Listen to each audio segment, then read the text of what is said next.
ਅਗਰ ਤੁਸੀਂ ਆਪਣੇ ਸੁਪਨਿਆਂ ਦਾ ਨਿਰਮਾਣ ਨਹੀਂ ਕਰਦੇ ਤਾਂ ਕੋਈ ਆਪਦੇ ਸੁਪਨੇ ਪੂਰੇ ਕਰਨ 'ਚ ਤੁਹਾਡਾ ਉਪਯੋਗ ਕਰੂਗਾ। ਇਹ ਸ਼ਬਦ ਉਸ ਵਿਅਕਤੀ ਦੇ ਨੇ ਜਿਸ ਨੇ ਮਰਨ ਤੋਂ ਬਾਅਦ ਵੀ ਭਾਰਤ ਹੀ ਨਹੀਂ ਸਗੋਂ ਦੁਨੀਆ ਦੇ ਕਿਸੇ ਵੀ ਕੋਨੇ ਵਿੱਚ ਪਹਿਚਾਣ ਦੀ ਜ਼ਰੂਰਤ ਨਹੀਂ। ਇਹ ਬੋਲ ਹਨ ਸਵਰਗੀ ਧੀਰਜ ਲਾਲ ਹੀਰਾ ਚੰਦ ਅੰਬਾਨੀ ਉਰਫ ਧੀਰੂ ਭਾਈ ਅੰਬਾਨੀ ਦੇ। ਉਹਨਾਂ ਦੇ ਵਿਅਕਤੀਤਵ ਅਤੇ ਆਤਮ ਵਿਸ਼ਵਾਸ ਦਾ ਅੰਦਾਜ਼ਾ ਉਹਨਾਂ ਦੇ ਸ਼ਬਦਾਂ ਤੋਂ ਹੀ ਕੀਤਾ ਜਾ ਸਕਦਾ ਹੈ। ਧੀਰੂ ਭਾਈ ਅੰਬਾਨੀ ਨੂੰ ਆਪਣੇ ਜੀਵਨ 'ਚ ਅਨੇਕਾਂ ਮੁਸੀਬਤਾਂ ਦਾ ਸਾਹਮਣਾ ਕਰਨਾ ਪਿਆ ਅਤੇ ਇਹਨਾਂ ਕਠਿਨਾਈਆਂ ਦਾ ਸਾਹਮਣਾ ਕਰਕੇ ਹੀ ਭਾਰਤ ਦੇ ਸਭ ਤੋਂ ਵੱਡੇ ਉਦਯੋਗਪਤੀ ਬਣੇ ਅਤੇ ਇਹੀ ਕਾਰਨ ਹੈ ਕਿ ਉਹ ਕਰੋੜਾਂ ਲੋਕਾਂ ਦੇ ਪ੍ਰੇਰਨਾ ਸਰੋਤ ਬਣੇ। ਧੀਰੂ ਭਾਈ ਅੰਬਾਨੀ ਦਾ ਜਨਮ 1932 ਚ ਜੂਨਾਗੜ੍ਹ ਜ਼ਿਲ੍ਹੇ ਦੇ ਚਰੋੜ ਪਿੰਡ 'ਚ ਇੱਕ ਬੇਹੱਦ ਮੱਧਵਰਗੀ ਗੁਜਰਾਤੀ ਪਰਿਵਾਰ 'ਚ ਹੋਇਆ। ਉਸ ਦੇ ਪਿਤਾ ਦਾ ਨਾਮ ਹੀਰਾ ਚੰਦ ਅੰਬਾਨੀ ਤੇ ਮਾਤਾ ਦਾ ਨਾਮ ਜਮਨਾ ਵੇਗ ਸੀ। ਉਸ ਦੇ ਪਿਤਾ ਪਿੰਡ 'ਚ ਹੀ ਇੱਕ ਸਕੂਲ 'ਚ ਅਧਿਆਪਕ ਸੀ। ਪਰਿਵਾਰ ਦੀ ਆਰਥਿਕ ਸਥਿਤੀ ਬਹੁਤ ਹੀ ਚੰਗੀ ਨਹੀਂ ਸੀ। ਧੀਰੂ ਭਾਈ ਅੰਬਾਨੀ ਦਾ ਆਤਮ ਵਿਸ਼ਵਾਸ ਸ਼ਾਇਦ ਬਚਪਨ ਤੋਂ ਹੀ ਆਪਣੀ ਸਿਖਰ ਤੇ ਸੀ। ਇਸ ਗੱਲ ਦੀ ਗਵਾਹੀ ਇੱਕ ਕਥਨ ਤੋਂ ਮਿਲਦੀ ਹੈ। ਇੱਕ ਵਾਰੀ ਧੀਰੂ ਭਾਈ ਦੀ ਮਾਂ ਨੇ ਉਸ ਨੂੰ ਤੇ ਉਸ ਦੇ ਵੱਡੇ ਭਰਾ ਨੂੰ ਆਪਣੇ ਪਿਤਾ ਨਾਲ ਪੈਸੇ ਕਮਾਉਣ ਨੂੰ ਕਿਹਾ ਤਾਂ ਧੀਰੂ ਭਾਈ ਨੇ ਗੁੱਸੇ 'ਚ ਕਿਹਾ, ਤੁਸੀਂ ਪੈਸਿਆਂ ਦੀ ਕੀ ਗੱਲ ਕਰਦੇ ਹੋ? ਇੱਕ ਦਿਨ ਮੈਂ ਪੈਸਿਆਂ ਦੀਆਂ ਝੜੀਆਂ ਲਾ ਦੂੰਗਾ।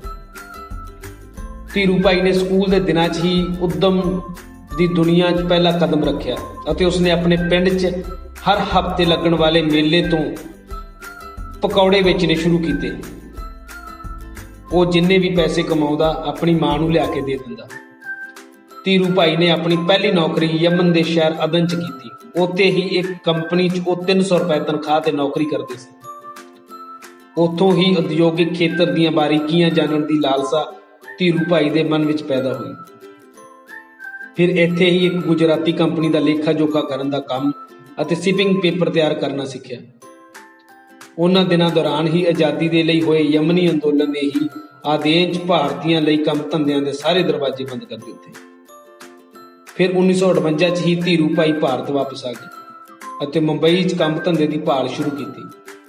ਕਿਉਂਕਿ ਧੀਰੂ ਭਾਈ ਵਪਾਰ 'ਚ ਇੱਕ ਵੱਡਾ ਨਿਵੇਸ਼ ਕਰਨ 'ਚ ਅਸਮਰੱਥ ਸੀ ਤਾਂ ਮਸਾਲਿਆਂ ਅਤੇ ਸ਼ੱਕਰ ਦਾ ਵਪਾਰ ਰਿਲਾਇੰਸ ਕਮਰਸ਼ੀਅਲ ਕਾਰਪੋਰੇਸ਼ਨ ਦੇ ਨਾਮ ਨਾਲ ਸ਼ੁਰੂ ਕੀਤਾ। ਇਸ ਵਪਾਰ 'ਚ ਧੀਰੂ ਭਾਈ ਨੂੰ ਮੁਨਾਫੇ ਬਾਰੇ, ਨਈ ਚੀਜ਼ਾਂ ਦੀ ਕੁਆਲਿਟੀ ਤੇ ਜ਼ਿਆਦਾ ਨਿਰਮਾਣ ਬਾਰੇ ਸੋਚਿਆ। ਇਸ ਤੋਂ ਬਾਅਦ ਧੀਰੂ ਭਾਈ ਨੇ ਸੂਦ ਦਾ ਵਪਾਰ ਕੀਤਾ ਜਿਸ 'ਚ ਨੁਕਸਾਨ ਦਾ ਜ਼ਿਆਦਾ ਡਰ ਸੀ, ਪਰ ਇਰਾਦੇ ਮਜ਼ਬੂਤ ਹੋਣ ਤਾਂ ਬੰਦਾ ਕੀ ਨਹੀਂ ਕਰ ਸਕਦਾ।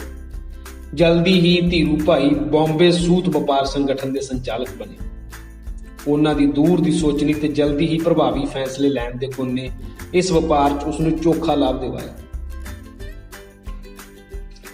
ਇਹ ਲਾਭ ਭਵਿੱਖ 'ਚ ਧੀਰੂ ਭਾਈ ਨੂੰ ਰਿਲਾਇੰਸ ਟੈਕਸਟਾਈਲ ਕੰਪਨੀ ਦੀ ਸਥਾਪਨਾ ਕਰਨ 'ਚ ਕੰਮ ਆਇਆ। ਇਸ ਮੌਕੇ ਨੂੰ ਸੰਭਾਲਦੇ ਹੋਏ ਉਹਨਾਂ ਨੇ 1966 'ਚ ਅਹਿਮਦਾਬਾਦ ਦੇ ਨਰੋਦਾ 'ਚ ਹੀ ਇੱਕ ਟੈਕਸਟਾਈਲ ਕੰਪਨੀ ਦੀ ਸਥਾਪਨਾ ਕੀਤੀ। ਉਹ ਹਰ ਹਫ਼ਤੇ ਮੁੰਬਈ ਤੋਂ ਅਹਿਮਦਾਬਾਦ ਕੰਪਨੀ ਦਾ ਵਿਸ਼ਲੇਸ਼ਣ ਲੈਣ ਜਾਂਦੇ ਅਤੇ ਹਰ ਕਰਮਚਾਰੀ ਦੀ ਤਕਲੀਫ ਸੁਣਦੇ ਅਤੇ ਉਸ ਦਾ ਹੱਲ ਕਰਦੇ। ਉਸ ਦਾ ਮਕਸਦ ਸਿਰਫ ਕੰਪਨੀ ਦੀ ਸਥਾਪਨਾ ਹੀ ਨਹੀਂ, ਸਭ ਤੋਂ ਜ਼ਿਆਦਾ ਤੇ ਸਭ ਤੋਂ ਚੰਗਾ ਸੂਤ ਨਿਰਯਾਤ ਕਰਨਾ ਸੀ। ਹੌਲੀ ਹੌਲੀ ਰਿਲਾਇੰਸ ਟੈਕਸਟਾਈਲ ਸਭ ਤੋਂ ਬਿਹਤਰ ਗੁਣਾਂ ਵਾਲਾ ਸੂਤ ਤਿਆਰ ਕਰਨ ਵਾਲੀ ਕੰਪਨੀ ਦੇ ਤੌਰ ਤੇ ਉੱਭਰੀ। ਪਰ ਇੱਥੇ ਇੱਕ ਸਮੱਸਿਆ ਸੀ। ਦੁਕਾਨਦਾਰ ਮੀਲਾਂ ਦੂਰ ਤੋਂ ਕੱਪੜਾ ਖਰੀਦਣ ਲਈ ਤਿਆਰ ਸੀ ਪਰ ਰਿਲਾਇੰਸ ਤੋਂ ਨਹੀਂ। ਪਰ ਧੀਰੂ ਭਾਈ ਵੀ ਹਾਰ ਮੰਨਣ ਵਾਲੇ ਕਿੱਥੇ ਸੀ। ਉਹਨਾਂ ਨੇ ਆਪਣਾ ਕੱਪੜਾ ਸੜਕਾਂ ਤੇ ਵੇਚਣਾ ਸ਼ੁਰੂ ਕੀਤਾ। ਉਹਨਾਂ ਦੇ ਇਸ ਦਮਦਾਰ ਸੁਭਾਅ ਨੇ ਸਭ ਨੂੰ ਪ੍ਰਭਾਵਿਤ ਕੀਤਾ। ਜਲਦੀ ਹੀ ਉਹਨਾਂ ਦਾ ਕੱਪੜਾ ਵਿਮਲ ਬਾਜ਼ਾਰ ਦਾ ਸਭ ਤੋਂ ਮਹਿੰਗਾ ਵਿਕਣ ਵਾਲਾ ਕੱਪੜਾ ਬਣ ਗਿਆ। ਇਸ ਤਰ੍ਹਾਂ ਰਿਲਾਇੰਸ ਕੰਪਨੀ ਸਾਲਾਂ ਵਿੱਚ ਹੀ ਤਰੱਕੀ ਦੇ ਰਾਹ ਤੇ ਆ ਗਈ। ਬਾਅਦ 'ਚ ਰਿਲਾਇੰਸ ਨੇ ਆਪਣੀ ਹੋਰ ਦੂਰ ਸੰਚਾਰ ਸੰਰਚਨਾ ਤੇ ਊਰਜਾ ਦੀ ਸ਼ਾਖਾਵਾਂ ਦੀ ਵੀ ਸਥਾਪਨਾ ਕੀਤੀ। ਰਿਲਾਇੰਸ ਭਾਰਤ ਦੀ ਪਹਿਲੀ ਅਜਿਹੀ ਕੰਪਨੀ ਸੀ ਜਿਸ ਨੂੰ ਫੋਰਬਸ ਨੇ ਵਿਸ਼ਵ ਦੀ ਸਭ ਤੋਂ ਸਫਲ 500 ਕੰਪਨੀਆਂ ਦੀ ਸੂਚੀ 'ਚ ਸ਼ਾਮਲ ਕੀਤਾ। ਉਸ ਦੇ ਕਦੀ ਵੀ ਨਾ ਹਾਰ ਮੰਨਣ ਵਾਲੇ ਸੁਭਾਅ ਨੇ ਉਸ ਨੂੰ ਕਈ ਸਨਮਾਨ ਦਿਵਾਏ। ਇਹਨਾਂ 'ਚ man of the 20th century, dean medal ਅਤੇ ਕਾਰਪੋਰੇਟ ਐਕਸੀਲੈਂਸ ਦਾ ਲਾਈਫ ਟਾਈਮ ਅਚੀਵਮੈਂਟ ਪੁਰਸਕਾਰ ਸਭ ਤੋਂ ਪ੍ਰਮੁੱਖ ਹੈ। ਉਹਨਾਂ ਨੂੰ EBLF Asian business leadership forum ਦੁਆਰਾ ਵੀ EBLF ਗਲੋਬਲ ਏਸ਼ੀਅਨ ਅਵਾਰਡ ਦਿੱਤਾ ਗਿਆ ਸੀ। ਅੱਜ ਰਿਲਾਇੰਸ ਦੇਸ਼ ਹੀ ਨਹੀਂ ਬਲਕਿ ਦੁਨੀਆ ਦੀਆਂ ਸਭ ਤੋਂ ਵੱਡੀਆਂ ਕੰਪਨੀਆਂ ਵਿੱਚੋਂ ਇੱਕ ਹੈ। ਧੀਰੂ ਭਾਈ 6 ਜੁਲਾਈ 2002 ਨੂੰ ਦੁਨੀਆ ਨੂੰ ਅਲਵਿਦਾ ਕਹਿ ਗਏ। ਪਰ ਆਪਣੇ ਪਿੱਛੇ ਆਪਣੀ ਜ਼ਿੰਦਗੀ ਦੀ ਇੱਕ ਕਹਾਣੀ ਛੱਡ ਗਏ ਜੋ ਕਰੋੜਾਂ ਲੋਕਾਂ ਨੂੰ ਪ੍ਰੇਰਿਤ ਕਰਦੀ ਰਹੇਗੀ ਕਿ ਜੇ ਇੱਕ ਛੋਟੇ ਜਿਹੇ ਪਿੰਡ ਦਾ ਮੁੰਡਾ ਆਤਮ ਵਿਸ਼ਵਾਸ ਦੇ ਬਲ ਤੇ ਕਰੋੜਾਂ ਲੋਕਾਂ ਦੀ ਜ਼ਿੰਦਗੀ ਬਦਲ ਸਕਦਾ ਹੈ ਤਾਂ ਇਸ ਦੁਨੀਆ ਵਿੱਚ ਅਸੰਭਵ ਕੁਝ ਵੀ ਨਹੀਂ।